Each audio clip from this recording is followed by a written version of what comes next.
사도행전 강의 38번째 하나님 나라에 들어가려면 사도행전 14장 19절에서 28절 본문입니다. 오늘은 추수감사주일입니다. 추수감사절의 유래는 1620년경 영국 성공회, 구교회죠. 예배 핍박을 하는, 개신교인들의 예배 핍박을 하는 그 핍박을 피해서 아메리카 대륙에 정착한 청교도들이 땅을 개척하고 첫 곡식을 거둔 뒤 하나님께 감사의 예배를 드린 것이 이제 기원이 되었다는 것이 정설입니다. 미국뿐만 아니라 대부분의 스위스, 영국, 독일, 네덜란드 등의 대부분 개신교 진영의 국가들은 추수감사주의를 지킵니다. 올 한 해는 코로나 사태로 인해서 우리 모두에게 힘든 한 해였습니다. 사실 추수감사절이 좀 무색하기는 합니다. 별로 감사한 게 없으시기도 하시죠. 그러나 하나님께서 지금까지 우리를 지켜주시고 인도해 주신 은혜를 감사하고 앞으로도 그렇게 해주실 것을 믿고 고백하는 오늘 우리의 추수감사절 예배가 되기를 원합니다. 오늘 본문에 어쩌면 추수감사절과 전혀 어울리지 않는 본문일 수도 있습니다. 그러나 저는 오늘 이 본문을 저와 여러분들에게 코로나로 힘든 한 해를 보낸 우리에게 이 사도 바울이 고생하는 이 본문, 죽도록 고생하는 본문을 주신 이유가 위로의 메시지가 담겨 있다고 생각합니다. 환영받기는커녕 돌에 맞아 죽을 수밖에 없는 환경에서도 우리 사도 바울은 오히려 다른 그리스도인들의 마음을 위로하고 굳게 하는 일을 하고 있습니다.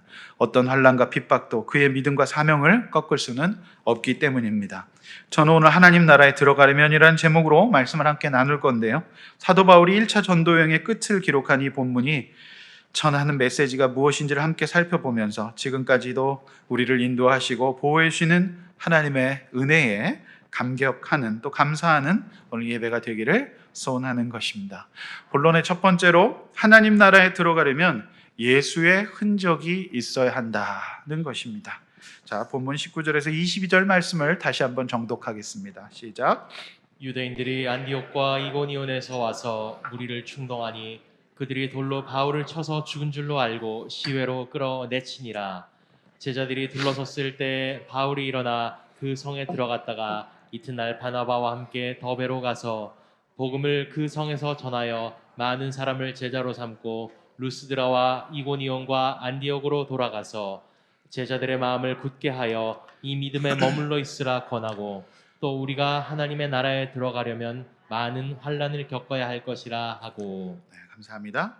우리가 지난 설교에서 말씀드렸듯이 이 루스드라, 오늘 설교의 배경이 되는 이 루스드라는 외진 이방 땅이라 유대인들이 모였던 회당이라고 하는 기본적인 장소마저 없었던 외진 장소였습니다. 이고니온에 예수님을 믿지 않는 유대인들의 핍박을 피해서 예상에 없었던 사역지가 바로 오늘 본문의 루스드라였습니다. 이전에 방식을 고수하고 예수님을 이 땅에 보내신 하나님의 뜻을 깨달지 못했던 유대인들은 바울을 돌로 쳐서 죽이려고 했지만 겨우 몸만 빠져나와서 목숨을 부지할 수 있지 않았습니까? 자, 당시 SNS는 없었지만 SNS보다 더 강력한 ISM이 있었습니다. ISM이 무엇입니까? 입소문입니다. 루스드라에서 바울과 바나바가 기적을 일으키고 제우스와 헤르메스급의 대우를 받고 있다는 소문을 들은 유대인들은 속에서부터 참을 수 없는 분노가 올라왔습니다.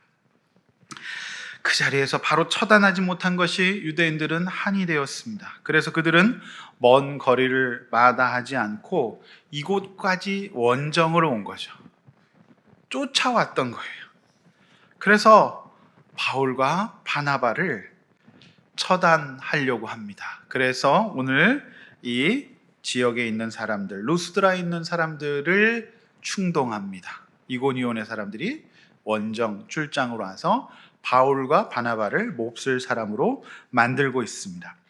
이처럼 복음이 없는 인간의 감정은 굉장히 파괴적입니다. 상한 감정에 휩쓸리면 못할 일이 없는 무서운 존재가 바로 인간이라는 것을 우리는 알 수가 있지요.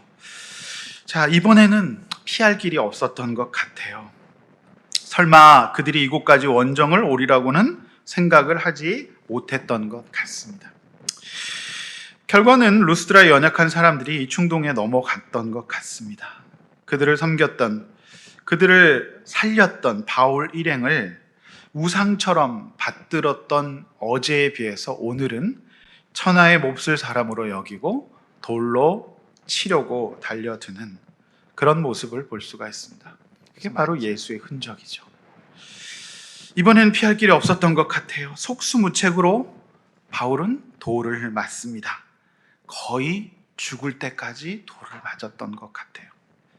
던지는 사람의 힘에 따라 다르겠지만 거칠고 묵직한 질감의 돌들이 사도의 몸과 얼굴을 강타하였고 그의 연약한 피부를 찢어 놓았습니다. 처음에는 아픈 듯 하였고 거의 감당할 수 없는 공포감 때문에 요동치는 심장은 터질 것만 같았겠죠. 현장의 상황을 떠올리고 직관해 봅니다. 오래전 그날 어느 날 사울이 그랬듯이 유대교에 워낙 열심이었던 한 청년이 있었습니다. 힘든 이곳까지 오면서 그 청년은 과거의 사울처럼 짜증이 머리끝까지 올랐겠고 아무것도 볼 것 없는 이방인의 도시까지 온 자신이 싫었을 것입니다.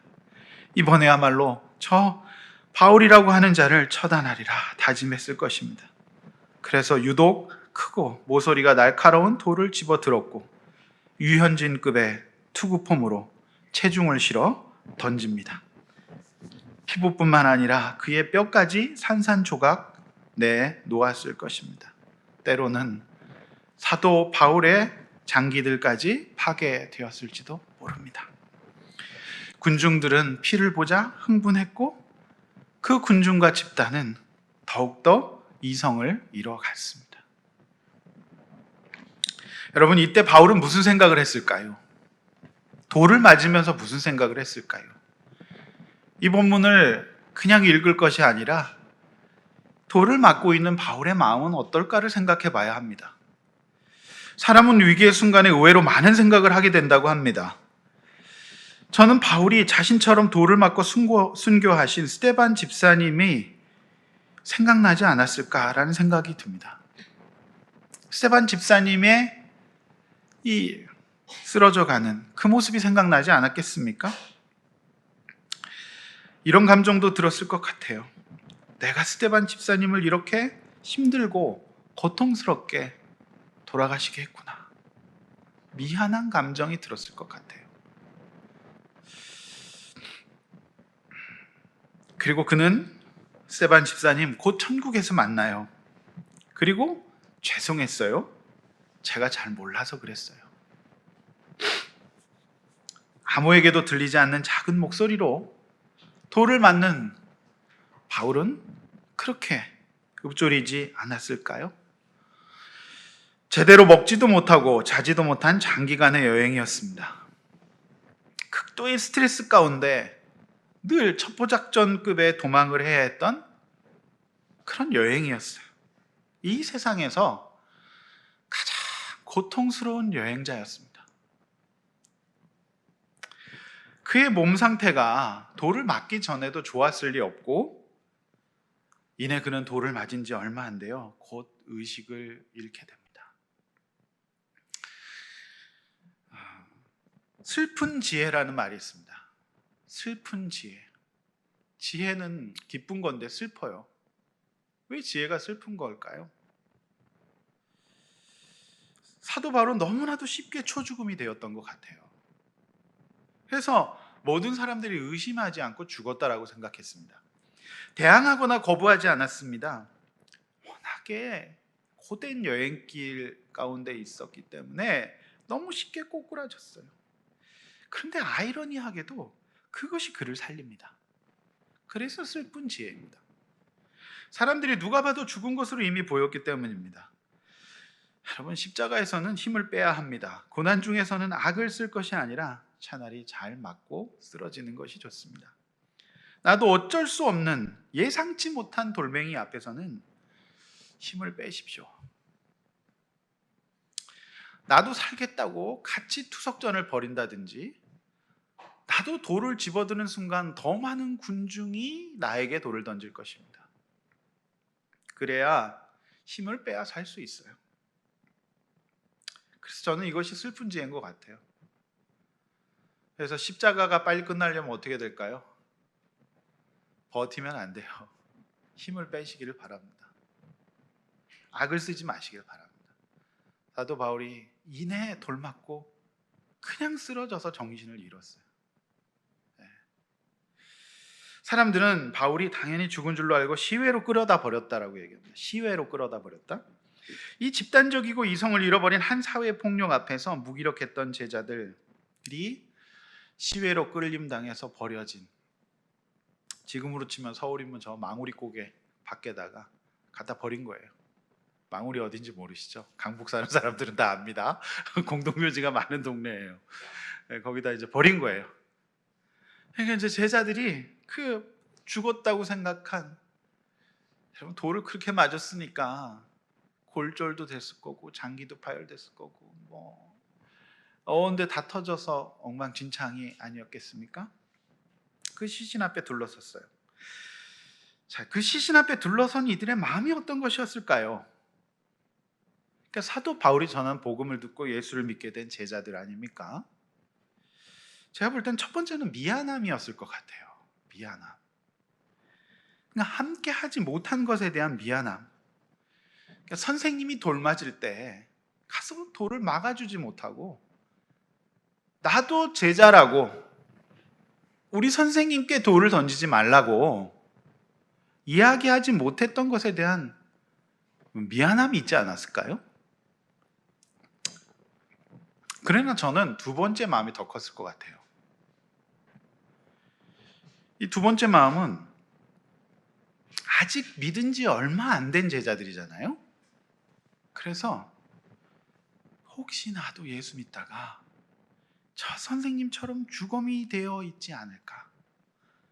다음 석형, 돌을 맞아 죽는 처형의 대상이 내가 되지 않을까라고 하는 두려움이었을 것 같아요. 그래서 그들은 둘러서서 어떤 조치도 하지 못합니다. 두려움의 마음이 더 컸던 것 같아요. 여러분, 그 연약한 사람은 그렇습니다. 내가 어떻게 할 줄 몰라요. 두려워서 아무것도 못해요. 어린아이 같은 거죠. 한국 전쟁 영화를 보면 꼭 나오는 장면이 있습니다. 북한군들이 첩자를 꼭 길거리에 반동분자라는 편말을 붙여서 죽여서 시신을 걸어 놓죠. 시민들의 공포심을 자극하는 것이죠. 일종의 심리전 아닙니까? 그러나 이것은 반대로 동료의 죽음을 본 국군들의 결전의 의지를 불타오르게 하는 것으로 작용합니다. 그래서 이런 방식은 서로에게 도움이 되지 않지요. 여러분, 바울이 이 자리에서 어떻게 합니까? 죽은 줄 알았어요. 사실 의학적으로도 일어나기 어려울 것 같아요. 그런데 놀랍게도 오늘 바울이 일어납니다. 죽은 줄로 알고라는 19절의 표현을 통해 알 수 있듯이 그는 집단적인 폭력 앞에서 혼절했던 것으로 보입니다. 죽은 줄로 알고. 그러니까 완전히 죽은 것이 아니라 이 사람들이 죽은 줄로 알았던 거죠. 그렇다고 해서 그의 상처가 경한 것이 아니었습니다.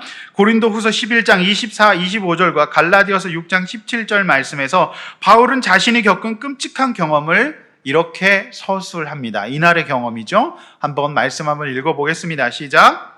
유대인들에게 40에서 하나 감한 매를 5번 맞았으며 3번 태장으로 맞고 1번 돌로 맞고 3번 파선하고 일주야를 깊은 바다에서 지냈으며 갈라디아서 6장 17절입니다. 이후로는 누구든지 나를 괴롭게 하지 말라. 내가 내 몸에 예수의 흔적을 지니고 있노라. 치명적인 외상을 입은 것으로 보입니다. 이쪽 이제 이후에 제가 말씀드리겠지만 그는 이 1차 전도 여행을 마치고 약 2년 가량 쉽니다. 그 정도로 치명적이었던 거예요. 갈라디아서 말씀을 공동 번역과 새 번역에서는 각각 실감나는 단어를 사용하고 있습니다. 이렇게 사용해요. 내 몸에는 예수의 낙인이 찍혀 있다. 이렇게 얘기해요. 내 몸에는 예수의 낙인이 찍혀 있다. 그리고 새 번역에는 내 몸에는 예수의 상처 자국이 남아 있어서 그 상처 자국을 지니고 다닌다. 이렇게 고백했습니다. 그러니까 이날의 외상이 너무너무 심각했다는 것을 알 수가 있습니다. 여러분, 바울이라고 해서, 사도라고 해서 돌에 맞아도 아프지 않은 것이 아닙니다. 바울은 우리와 같은 인간인지라 맞는 족족 상처를 남겼습니다. 이를 겪은 후 바울은 거의 장애인 상태로 살았을 것으로 보여요. 비가 오고 날씨가 안 좋으면 온몸이 쑤시고 아팠을 것입니다. 몸 상태로 치면 지금 바울보다 좋지 않은 사람은 아마도 이 가운데 없을 것입니다. 그러나 그는 일어납니다. 여러분, 근데 참 어떻게 일어날 수 있었을까? 어떤 마음으로 일어났을까? 그냥 벌떡 일어났을까? 여러분, 저는 그게 아니라고 생각해요. 어떻게 일어났을까? 그거를 우리가 묵상해 봐야 된다고 생각해요. 자, 다시 논지로 들어가서 누워있는 바울을 둘러싼 제자들이 미안함과 두려움이 있었을 텐데 두려움이 더 컸을 것이라고 제가 말씀드렸잖아요. 그쵸? 후자인 자신들도 이렇게 예수 믿다가 저렇게 되지 않을까라고는 두려움의 정서가 더 컸을 것이라고 말씀드렸습니다. 저는 바로 이런 제자들의 연약한 마음을 바울이 알았기 때문에 바울로서 일어나지 않을 수 없었을 것이라고 생각합니다. 바로 이 믿음을 가질 때 저는 하나님이 우리의 건강도 회복시켜 주시리라고 믿습니다. 바울은 자신의 처참한 모습 앞에서 부활을 보는 것이 아니라 그저 공포와 두려움을 느끼고 있는 제자들을 보는 것이 산산이 부서진 자신의 육신의 아픔보다 더 컸던 것 같아요. 저들이 나의 이 모습을 보고 신앙생활의 결론이라고 보면 안 될 텐데, 저렇게 나의 이 모습을 보고 낙심하면 안 될 텐데, 그 마음이 더 컸던 것 같아요. 자신이 전한 복음은 부활의 복음이고 승리의 복음이 아니었습니까? 그래서 바울은 그 자리에서 일어납니다. 너무나 힘든 일이었어요. 온몸이 산산이 부서져 있었기 때문에 죽지는 않았지만 일어나는 것 자체가 너무 아프고 힘들었을 거예요. 그러나 그는 이 상황에서도 제자들을 살리기 위해서 일어납니다. 그리고 이때 그 마음을 가진 바울에게 성령께서, 하나님께서 역사하시는 거죠. 할렐루야. 여기서 일어나다의 헬라어 단어 아니스데미는 놀랍게도 주님의 부활을 의미할 때 사용되는 그 부활의 의미입니다. 일어나다. 그러니까 이게 뭐예요? 우리가 정말 힘들어요. 너무 속상해요. 일어날 일 전혀 없어요. 일어날 힘 전혀 없고 우울해요. 그러나 나를 바라보고 있는, 나를 둘러싼 사람들, 내 자녀들, 내 가족들, 그들이 나의 모습을 보고 내가 믿는 하나님이 그렇게 초라하고 내가 믿는 하나님이 그렇게 능력이 없는 분이라고 생각하는 그것을 읽을 줄 아는 것이 진짜 예수의 흔적이 있는 사람이에요. 그래서 하나님 도와주세요. 나를 둘러싸고 있는, 나를 알고 있는 나의 가족들, 내 제자들이 나의 모습을 보고 낙심하지 않게 해주세요. 믿음의 길에서 떠나지 않게 해주세요. 흔들리지 않게 해주세요. 하나님 도와주세요. 그러나 제가 너무너무 아파요. 하나님 저에게 힘을 주세요. 하고 일어날 때 성령께서, 예수를 부활시키셨던 그 성령께서 함께 역사하셔서 일어났다라고 하는 거죠. 이것이 우리 기독교의 부활의 능력입니다. 할렐루야. 여러분, 너무너무 중요해요. 저는 이 본문을 보면서 많은 생각이 들었어요. 오늘 추수감사절인데 여러분 표정은 별로 감사하지 않거든요. 너무 힘들고 지쳐 보이시거든요. 알아요. 너무 안타까워요. 마치 돌에 맞아 있는 바울처럼 그의 정서와 그의 몸이 파괴되어 있지 않나요?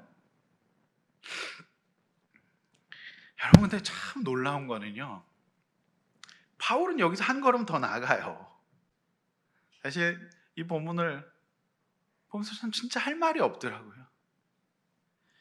참 놀라운 거는 여기서 한 걸음 더 일어나서 어디로 가느냐예요. 일어나서 이제 집으로 가면 그냥 저와 여러분과 같은 사람들입니다. 여러분 같으면 어떻게 했습니까? 바로 입원하시겠죠. 바울은요, 자신을 돌로 쳐 죽인 사람들이 있는 그 도시로 다시 들어갑니다. 안 놀라시는데 저는 진짜 너무 놀랐어요. 그러니까 이게 몰입이 되는 거죠. 이 한두 구절의 말씀 속에 몰입이 돼서 내가 돌을 맞아서 죽어있고 시외로 망우리에 누워있는 사람이라고 생각해 보세요. 일어나는 것도 힘든데 그가 일어나서 그를 돌로 쳐 죽인 사람들이 있는 곳이 그 도시로 다시 들어가요. 그리고 더 놀라운 것이 있어요. 그저 한번 쓱 갔다 온 것이 아니에요. 나 살았다 하면서 그냥 쓱 갔다 오는 것이 아니에요. 죽은 줄 알았지 하면서 갔다 온 것이 아니에요. 가서 거기서 하룻밤을 자요. 왜 그랬을까요? 22절이 그걸 설명해 주고 있어요. 제자들의 마음을 굳게 하고 믿음에 머물러 있게 하기 위함이었어요.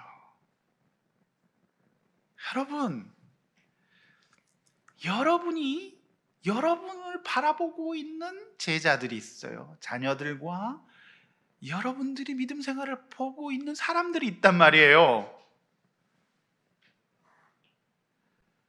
여러분, 그들이 믿음을 굳게 하고 그리고 믿음에 머물러 있게 하기 위함이었다는 거죠.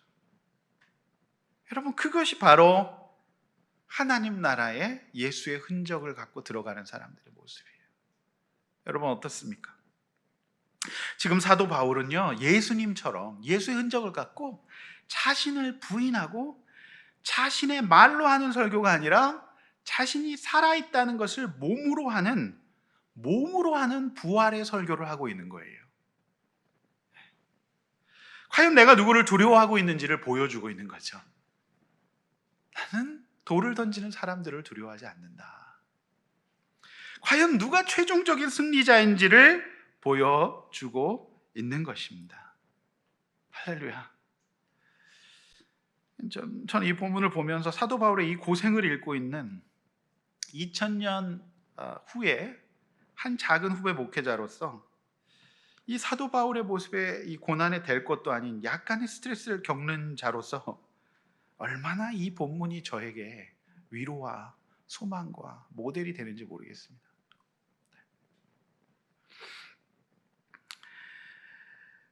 그런데 여기서 또 한 걸음 나가요.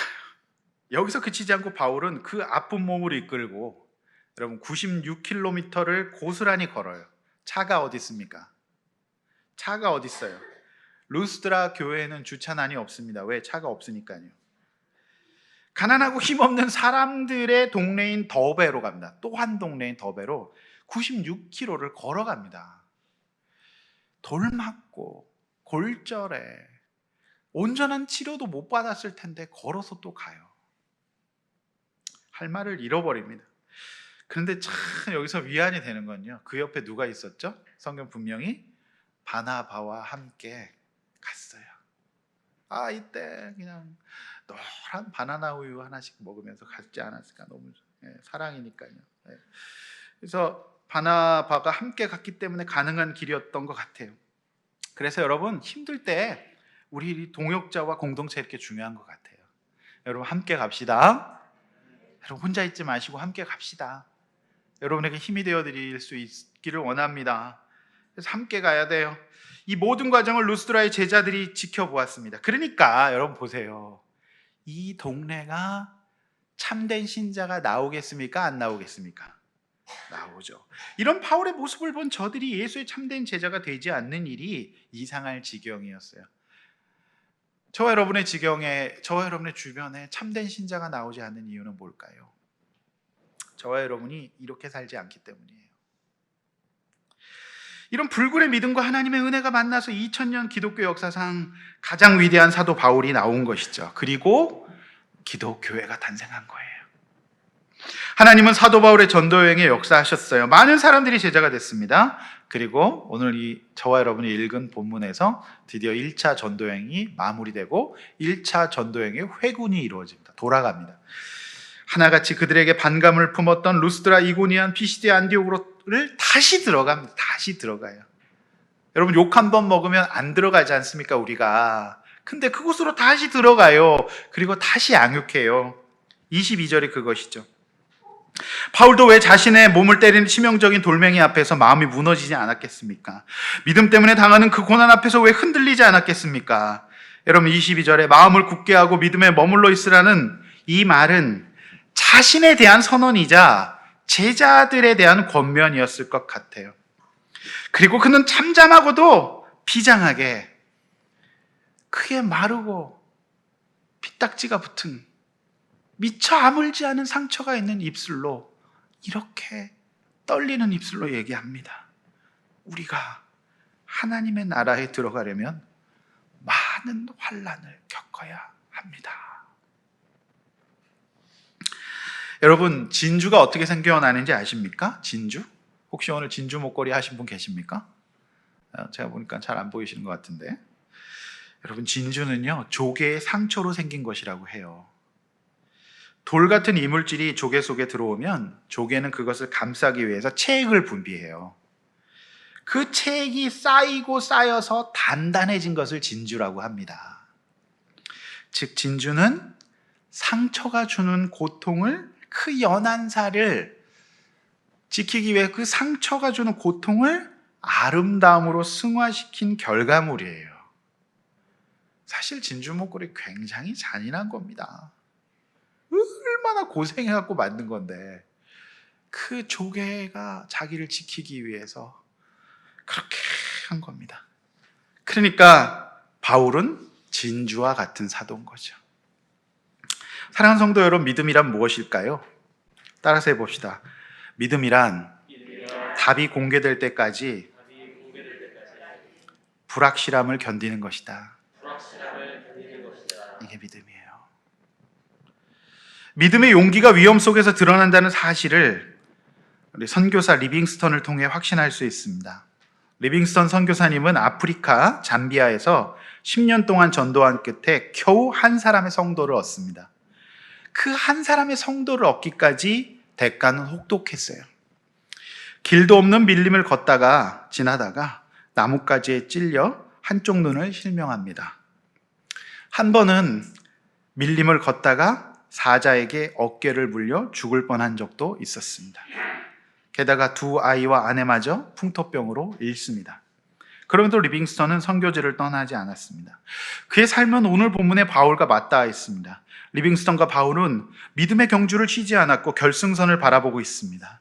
바울은 자신을 위해 의의 면류관이 만들어져 있다, 예비되어 있다는 것을 고백했습니다. 디모데후서 4장 7절 8절이죠. 주어진 인생을 치열하고 신실하게 살아낸 사람만이 할 수 있는 고백이었어요. 이런 십자가의 신앙이 바울의 삶의 원칙이자 기술이었습니다. 잘 생각해 보십시오. 여러분, 우리가 누리고 있는 진주와 같은 기쁨 속에 환난과 인내가 없이 얻어지는 것이 있습니까? 하나도 없어요. 거의 없다고 보면 됩니다. 공부하지 않고 어떻게 학교를 들어갈 수 있겠습니까? 그렇다면 우리가 정말 구원과 믿음을 소중히 여긴다면, 우리가 진짜 구원과 믿음을 소중히 여긴다면, 신앙을 소중히 여긴다면 우리의 인생의 환난도 있어야 할 일로 여겨야 합니다. 신앙생활이란 현상만을 추구하는 게 아니에요. 죽을 것 같은 상황에서도 마음을 굳게 하고 믿음에 머물러 있기를 결단하는 것입니다. 자꾸 내 인생에서 본질을 생각하고 진주를 품게 되는 상황이 오죠. 여러분, 그때 내가 구원의 길로 가고 있구나, 그렇게 생각하셔야 돼요. 여러분, 22절에 환난이란 헬라어 단어가 있잖아요. 그 헬라어 단어가 플립시스라고 하는 단어인데요. 그 어원이 어디서 온지 아십니까? 놀랍게 그 어원이 탈곡기에서 왔어요. 탈곡기. 탈곡기가 뭐예요? 탈탈 털리는 게 탈곡기입니다. 탈탈 털리는 게 탈곡기예요. 그래서 탈탈 털리면 알곡과 가라지가 구별돼요. 그렇지 않습니까? 하나님은 우리를 때로는 탈탈 털으세요. 그래서 알곡과 가라지를 구분시키신다는 거죠. 그래서 내 신앙이 겨인지 알곡인지 반드시 이 과정을 통해서 구별되는 거죠. 사실상 많은 사람들이 쉽게 구원을 생각하지만 진짜 진지하게 내가 구원을 생각하면 많은 사람들이 정말 하나님 원하시는 이 구원에 대해서 확신 있게 대답할 수 있는 사람이 또 많지 않지 않습니까? 여러분, 믿음에 머물러라, 마음을 굳게 하라, 이렇게 얘기합니다. 목사로서 환난 가운데 계시는 분들이 마음도 몸도 아파서 죽은 사람처럼 누워 있으실 때를 볼 때 제가 너무너무 마음이 아파요. 저뿐만 아니라 여러분의 자녀, 그리고 여러분이 말씀을 전한 사람들, 여러분의 가족들이 여러분을 둘러서 보고 있습니다. 여러분, 성도의 믿음 생활이라고 오해하지 않도록, 여러분의 모습이 성도의 믿음 생활이라고 오해하지 않도록 여러분 일어나 더베로 가십시오. 이곳이 바로 더베입니다. 여러분, 우리가 목장의 자리, 양육의 자리가 더베입니다. 힘들죠? 일어나 걸어가야 돼요. 96km입니다. 9.6km라도 갑시다. 가셔야 돼요. 나도 탈탈 털려있는 입장이지만 다른 탈탈 털려있는 사람들의 마음을 굳게 하고 믿음에 머물러 있게 합시다. 그 일은 탈곡기 출신들만 할 수 있는 일입니다. 로마서 8장 18절 말씀 다 함께 한번 읽어봅시다. 시작. 생각하건대 현재의 고난은 장차 우리에게 나타날 영광과 비교할 수 없도다. 할렐루야. 사랑하는 성도 여러분, 두려워하지 마십시오. 우리의 고난은 의미 있는 고난입니다. 의미 있는 고난이에요. 성도의 고난은 의미 있는 고난이란 말이에요. 자꾸 취업이 안 되는 것도 의미 있는 거예요. 저랑 눈이 마주쳐가지고. 네. 여러분, 의미 있는 고난이라니까요. 우리의 환난은 영원한 생명을 약속받고 있는 환난이에요. 우리의 고생은 환희로 끝나도록 약속되어 있는 고생이라는 사실을 명심하시기 바랍니다. 사도 바울은 그걸 믿었어요. 여러분, 수많은 사람들이 돌맞아 죽었습니다. 옛날 처형 방식이었기 때문이에요. 그러나 사도 바울만큼 2000년 역사상 지속적으로 존경받는 영적 거인은 없어요. 그래서 미국에서 여러분 JF 케네디 공항에 내려서 폴 외쳐보세요. 수많은 사람들이 돌아본다니까요. 너무 존경해서 다 이름을 폴로 지은 거예요. 여러분, 영광이 있습니다. 할렐루야. 명심하시기 바랍니다. 성도의 고난과 환난은 분명히 영광이 있고 의미가 있는 것임을 믿으시기 바랍니다. 그러니까 어떻게 해야 돼요? 일어나야죠. 옆에 있는 분들에게 일어납시다 이렇게 얘기합시다. 부활합시다. 네. 여러분, 오늘 추수감사절이잖아요. 추수감사절이 도대체 뭡니까? 곡식 열매 맺는 거 감사하는 거잖아요.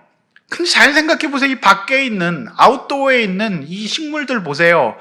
고스란히 비와 바람과 새벽의 냉기와 눈보라와 이런 거 다 맞이해요. 그냥 다 맞는다고요. 그런데 걔들이 왜 견딥니까? 그걸 견디면 맛있는 과일이 열린다는 것을 알기 때문이에요. 추수의 감사는 이러한 환난이 없이는 불가능한 겁니다. 그런데 유독 왜 우리의 신앙에 있어서만큼은 환난이 없기를 바랍니까? 우리 인생에 있어만큼은. 여러분, 이것이 없이는 진짜 구원받기 힘든 게 우리 인생이에요. 믿으시기 바랍니다. 근데 여러분, 오늘 이 시간에 예배 자리에 나와서 감사 예배를 나왔다고 한다면 저와 여러분의 인생은 사도 바울처럼 영광이 있을 줄로 믿습니다. 좋게 비교할 수 없어요. 할렐루야. 식물에게는 농부가 있어요. 성도에게는 무엇이 있습니까? 지체가 있는 거예요. 바나바가 있는 겁니다. 사실 오늘 같은 날 바나나 하나씩 딱 나눠줘야지 이게 와꾸가 맞는 건데, 여러분 네? 바나나 우유를 나눠준다든지, 여러분 바나바가 있는 거죠. 여러분, 그래서 우리 함께 갑시다. 할렐루야. 끝까지 승리합시다. 여러분 둘러싸고 있는 가족들에게, 자녀들에게 누워있는 모습만 보여주지 맙시다. 아멘. 자, 이렇게 한번 나눠봅시다. 환난을 당할 때 가족들과 지체들에게 어떤 모습 보입니까? 그들을 낙심시키지 않고 믿음으로 다시 일어나 더베로 가는 믿음이 있습니까? 예? 요즘 힘들다고 그냥 예배도 안 하고 그냥 목장도 안 하고 다 양육도 안 하고 안 하려고 하지 않습니까? 그러면 안 돼요. 일어나셔야 돼요. 일어나실 때 주님의 부활의 능력이 여러분에게 함께 하실 것입니다. 아멘. 자, 내 믿음은 예수님의 흔적이 있는 알곡과 같은 믿음인가요? 예수님의 흔적이 없는 가라지와 같은 믿음인가요? 믿으시길 바랍니다. 두 번째, 하나님 나라에 들어가려면 동역의 대상이 되어야 됩니다. 23절에서 28절 말씀 다시 한번 정독하겠습니다. 시작. 각 교회에서 장로들을 택하여 금식 기도하며 그들이 믿는 주께 그들을 위탁하고 비시디아 가운데로 지나서 밤빌리아에 이르러 말씀을 버가에서 전하고 아탈리아로 내려가서 거기서 배 타고 안디옥에 이르니 이곳은 두 사도가 이룬 그 일을 위하여 전에 하나님의 은혜에 부탁하던 곳이라. 그들이 이르러 교회를 모아 하나님이 함께 행하신 모든 일과 이방인들에게 믿음의 문을 여신 것을 보고하고 제자들과 함께 오래 있으니라. 아멘. 네. 자, 23절은 각 교회의 바울이 장로들을 택하여 그들이 믿는 주께 성도들을 위탁하였다라고 기록하고 있죠. 바울은 분명히 자신과 같이 예수의 흔적이 있고요. 그들이 믿는, 즉 믿음이 삶으로 증명된 신실한 사람들을 장로로 세웠을 겁니다. 그렇죠? 네. 이 일을 절대로 함부로 하지 않았다는 것을 알 수 있는 표현이 이 일을 함에 있어서 뭘 했죠? 금식 기도를 했어요. 굉장히 진지하게 심각하게 사람을 세웠다는 것을 알 수가 있습니다. 오늘날 한국교회는 두 사람의 직분이 망친다는 말이 있어요. 목사와 장로입니다.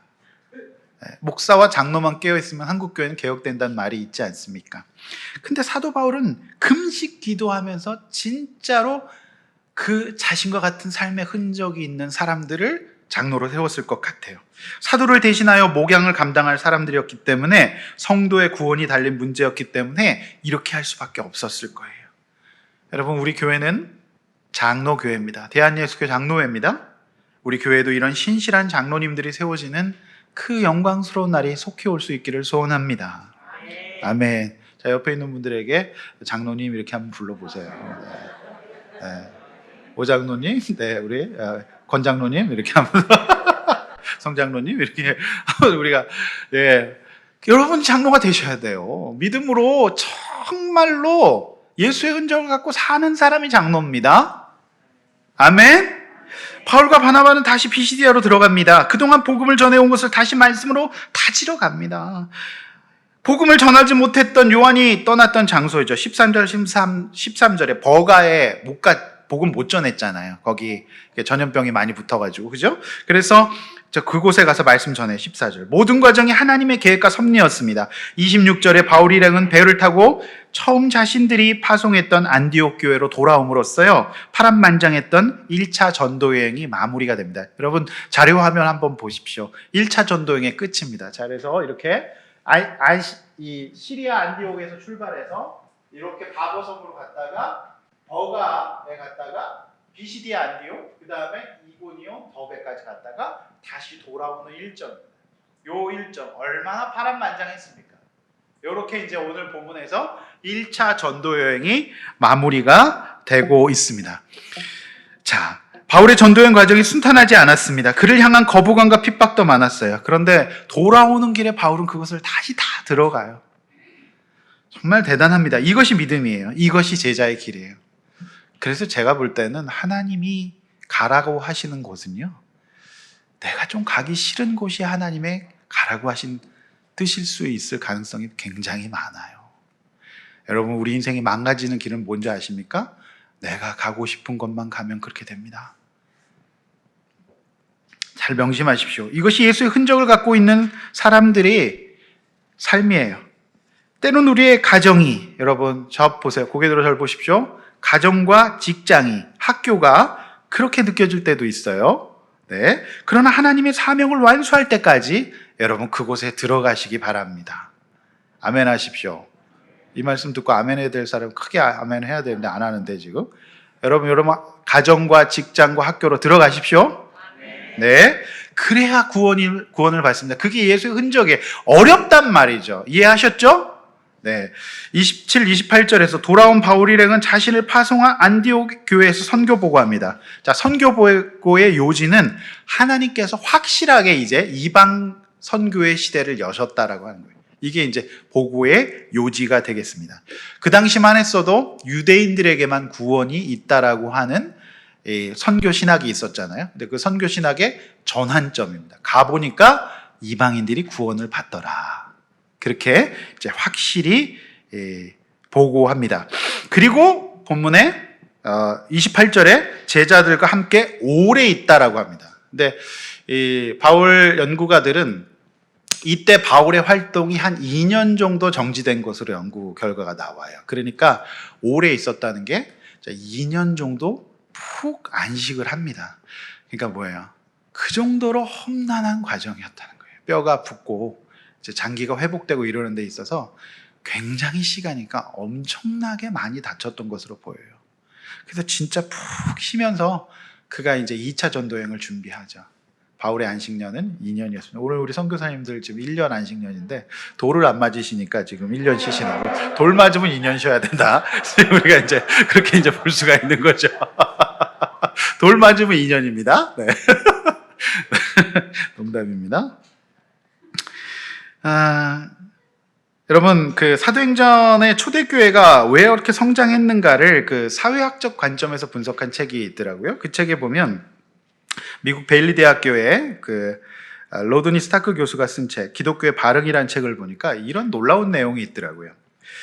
주 260년경 로마에도 팬데믹이 일어납니다. 그래서 전염병이 창궐 해서 로마의 귀족들도 가족들이 전염병 걸리잖아요. 그럼 다 갖다 버렸대요. 그 당시도 사회적 격리가 최선의 방법이었다는 거죠.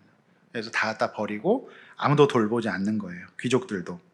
그런데요, 여러분, 그 병자들을 그리스도인들이 거두어 돌봤다는 거예요.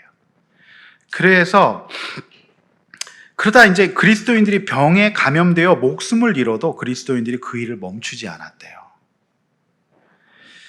이런 그리스도인들의 과격한 사랑의 실천 소문은 로마 제국 내에 빠르게 퍼져나갔고 죽음을 두려워하지 않는 그리스도인의 삶은 그들에게 경이로움 자체였다고 해요. 특히 가난한 자와 병자를 긍휼히 여기는 교인들의 삶을 보면서 로마인들은 당황했고 기독교가 남긴 자치와 영향력은 매우 놀라워서 이제 주 250년이 되자 수도 로마에서 그리스도인 수가 5만 명으로 불어났고 좀 더 지나서 4세기 초에는 로마 인구의 3분의 1이 그리스도인이 되었고 이제 더 이상 로마 황제도 힘으로 그리스도인들을 제어할 수 없게 되고 드디어 기독교를 공인하게 됩니다. 여러분, 놀랍지 않습니까? 사도 바울의 예수의 흔적을 가진 삶의 방식이 계속 남아있다는 것을 알 수가 있고요. 결국 그것이 초대교회가 최악의 핍박의 시대에 영광이 있을 수밖에 없었다는 것을 사회학적으로 설명해주고 있는 공식적인 기록이요. 너무 놀랍지 않습니까? 예수의 흔적을 가지고 살았던 자신들의 믿음 생활이 로마 제국의 영광보다 더 찬란하게 될 줄은 그들은 미처 몰랐을 거예요. 성도 여러분, 고개 들어 저를 한번 보십시오. 여러분의 신앙 생활이요, 영광스럽게 될 것입니다. 여러분 너무 힘드시죠? 정말 일어날 일 전혀 없으시잖아요. 그때 여러분의 자녀를 생각하시고 여러분 주변에 여러분들의 믿음을 보시는 분들을 생각하면서 힘을 내요. 손가락, 발가락, 팔 하나를 움직이기 시작할 때 성령님께서 부활의 능력으로 여러분과 함께 하셔서 여러분 살 수 있도록 인도해 주실 것입니다. 부활의 능력으로 함께 하실 것입니다. 그리고 탈탈 털리는 어쩌면 탈국과 같은 환난을 겪고 있을지라도 최종적으로 영광이 있음을 믿고 우리가 이 세상을 마치 저 바깥에 열매를 맺는 사과나무처럼 살아갈 때 한기와 더위를 견디고 끝까지 우리 살아갈 때 저와 여러분들은 참으로 로마 제국의 영광보다 더 찬란한 천국 백성의 영광을 반드시 주실 것을 믿으시기를 바랍니다. 할렐루야. 아멘. 여러분, 바로 그런 사람이 뭘 합니까? 장로가 되는 거예요. 바로 그런 사람이 함께 주의 일을 하는 거예요. 그 예수의 흔적을 갖고 탈곡기 출신들이, 그래서 탈곡기 한번 안 들어갔다 오고 장로를 하려고 그러면 안 되죠. 탈탈 털린 사람이 장로하는 겁니다. 아시겠습니까? 탈곡기 출신이 하는 겁니다. 옆에 한번 물어보세요. 탈탈 털렸습니까? 탈탈 안 털리고 어떻게 그거 하시려고 그러세요? 탈탈 털려야 되는 거예요. 그래서 알곡만 딱 남아야 돼요. 진짜로 나한테 도정이 딱 돼갖고 알곡만 딱 남아야 되는 겁니다. 가라지 믿음으로 안 돼요. 이 정말 알곡으로 가는 거죠. 여러분, 이때 사도행전 20장 4절에 보면 얼마나 사람을 잘 세웠냐면 더벳 사람 가이오라는 사람이 나와요. 20장 4 뒤에. 그러니까 이때 세웠던 사람이 진짜 잘 세워서 굉장히 끝까지 신실하게 일했다는 걸 알 수 있어요. 더벳 사람 가이오. 분명히 나옵니다. 그래서 우리 교회에도 이런 더벳 사람 가이오와 같은 훌륭한, 저보다 더 훌륭한 장로님들이 세워질 수 있기를 축원합니다. 지난주 토요일 날 이제 말씀 맺습니다. 한 교회를 31년간 목회하시고 은퇴하시는 선배 목사님의 은퇴 예배를 다녀왔어요. 저도 그 교회 출신이라 많은 것을 배웠습니다. 이게 31년간 한 교회 목회하시면서 왜 어려움이 없으셨겠습니까? 그렇죠? 그런데 제가 그 한 교회를 31년간 목양하고 은퇴하시는 모습을 보면서 느끼고 배우는 점이 많았습니다. 하나님의 은혜와 그간 목사님과 사모님의 수고가 느껴졌습니다. 참으로. 여러분, 이제 은퇴하신 선배 목사님의 쉼은, 그 노년은 70세가 돼서 은퇴하셨는데 진짜 뿌듯하고 감사한 쉼이 될 수 있겠다 싶은 생각이 들었어요. 다른 분의 70세와 그분의 70세는 다르겠다 싶은 생각이 들더라고요. 여러분, 쉬면서도 사명을 감당하고서 나서 쉬는 쉼은 진짜 쉼이거든요. 여러분, 사명 없는 쉼은 진짜 쉼이 아닙니다. 여러분, 사명을 감당할 때, 쉬실 때 진짜 안락한 쉼을 쉬실 수 있어요. 내가 직분을 받아 집사로, 장로로, 권사로, 정말로 목자로 여러분 사명을 잘 감당하시죠? 그때 쉴 때 이 세상에서 가장 안락하고 편안한 쉼을 쉬실 수 있을 줄로 믿습니다. 아멘. 이렇게 한번 나눠봅시다. 나는 하나님의 일을 위탁받을 수 있는 동역의 대상이 되는 사람인가요? 나와는 상관없는 일이라고 생각하지 않습니까? 또 하나님의 일을 끝까지 잘 감당하고 쉴 때 기쁨과 감사함을 느껴본 적이 있습니까? 여러분, 쉬어도 쉰 것 같지 않으시지 않습니까? 왜 그럴까요?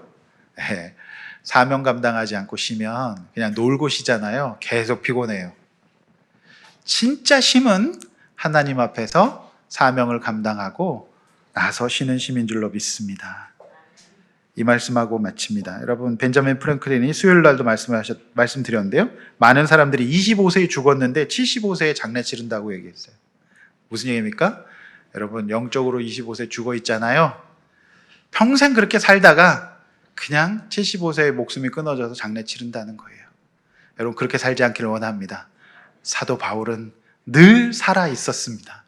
하나님 앞에서 예수의 흔적 갖고 늘 살아있는, 부활의 능력 체험하고 진정한 추수감사절의 능력이 있는 저와 여러분 되시기를 주의 이름으로 축원합니다. 우리 찬양하고 기도할게요.